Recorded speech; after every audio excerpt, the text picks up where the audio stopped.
Hey all, அன்றைக்கி ஒரு நாள் பயங்கரமாக டிஸ்டர்ப்டாக ஒரு மாதிரி இருந்துச்சு. சரி, ஃப்ரெண்டுக்கிட்ட பேசலாம், நான் அவகிட்ட பேசுகிறப்ப அவள் சொன்னால் நம்ம வாராகி அம்மன் கோயிலுக்கு போகலாம், அம்மாவை கூட்டிகிட்டு வா அப்படின்னு சொல்லிட்டு.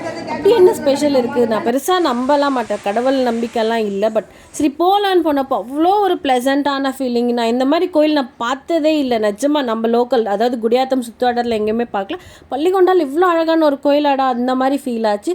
செம்மையாக இருக்குது, ரொம்ப ப்ளசண்ட்டாக இருக்குது, பீஸ்ஃபுல்லாக இருக்குது சொல்லப்போனால். அண்ட் கோயில் ரொம்ப பாப்புலராக ஆகிறதுக்கு முன்னாடி ஒரு வாட்டி நீங்கள் போய் விசிட் பண்ணிட்டு வந்துடுங்க. அதுக்கப்புறம் நம்மளுக்கெல்லாம் இப்படி நடந்து போகிறதுக்கும் அங்கே நிற்கிறதுக்கும் இடமே கிடைக்காது. நம்ம கையாலேயே வந்து சாமிக்கு அபிஷேகமும் பண்ணலாம். ஸோ எவ்வளோ பெருசாக இருக்குது. அங்கே என்ன சொன்னாங்கன்னா, நீங்கள் வந்து அமைதியாக வந்து அபிஷேகம் பண்ணிவிட்டு வேண்டிட்டு போங்க, நீங்கள் என்ன நினச்சாலும் நடக்கும் அப்படின்னு சொல்லிட்டு. இன்னொன்று என்னென்னா, நம்ம கையாலேயே மஞ்சள் அரைச்சி அம்மனுக்கு பூசிட்டு அபிஷேகம் பண்ணுறோம். ஸோ இதுவும் அதே தான், அவங்க வேண்டிட்டு போகிறது நடக்கிறதுக்காக. ஹெல்த் இஷ்யூஸ் எதுவாக இருந்தாலுமே எல்லாமே நிறைவேற்றி தராங்க அப்படின்னு சொல்லிட்டு. கண்டிப்பாக ஒரு வாட்டி விசிட் பண்ணி பாருங்கள். இது பள்ளிகொண்டாவில் இருக்குது. வீடியோ பிடிச்சிருந்தா லைக் பண்ணுங்கள், சேனலை சப்ஸ்கிரைப் பண்ணுங்கள்.